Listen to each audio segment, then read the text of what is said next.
Hi friends, మేము ఎప్పటి నుంచో కొండగట్టు వేములవాడ టెంపుల్కి వెళ్ళాలని అనుకుంటున్నాం. మాకు జర్నీ అయితే ఇప్పుడు స్టార్ట్ అయింది.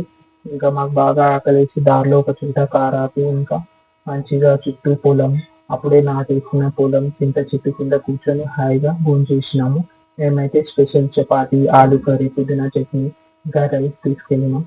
అట్లా మా భోజనం ముగించాక మేమైతే మళ్ళీ టెంపుల్కి అయితే బయలుదేరిపోయినాం. ఇంకా గుడికి ఎదురు కొండగట్టు టెంపుల్కి అయితే రీచ్ అయిపోయినాం. అక్కడ వెళ్ళగానే ఇంకా బోల్డన్ని కోతులు అయితే మాకు ఎదురైనాయి. ఇంకా గుడి లోపల ఎంటర్ అయిపోయినాక గుడి వాతావరణం అయితే ఇట్లా ఉంది. మేము వెళ్ళేసరికి ఈవినింగ్ అయిపోయింది. ఇంకా తొందరగా స్నానాలు చేసి, ఇంకా గుడి మూసేస్తారేమో అని తొందరగా స్నానం చేసుకొని ఇంకా గుడి పూజకి అయితే బయలుదేరిపోయినాము.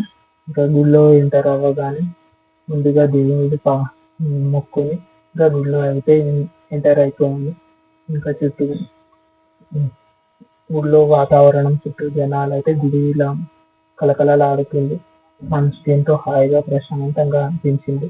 ముందుగా అయితే ప్రదర్శనలు స్టార్ట్ చేసినాము. ఇంకా ప్రదర్శనలు అయిపోయినాక గుడిలో వెళ్ళి దర్శనం చేసుకున్నాము. ఇంకా దర్శనం చేసుకొని రాగానే బయట ఏమో హనుమాన్ ఊరేగింపు జరుగుతుంది.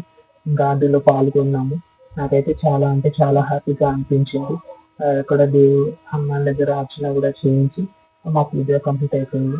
ఇంకా వెంటనే వేములవాడ టెంపుల్ కూడా వెళ్ళి అక్కడ కూడా దర్శనం చేసుకున్నాము. లోపల ఫోన్ అలో లేకుండా ఇంకా బయట నుంచి మాకు వచ్చిన వీడియో తీసి ఇంకా దర్శనం అయిపోయినాక అక్కడ నుంచి దర్శనం కంప్లీట్ చేసుకొని రిటర్న్ అయిపోయినాం.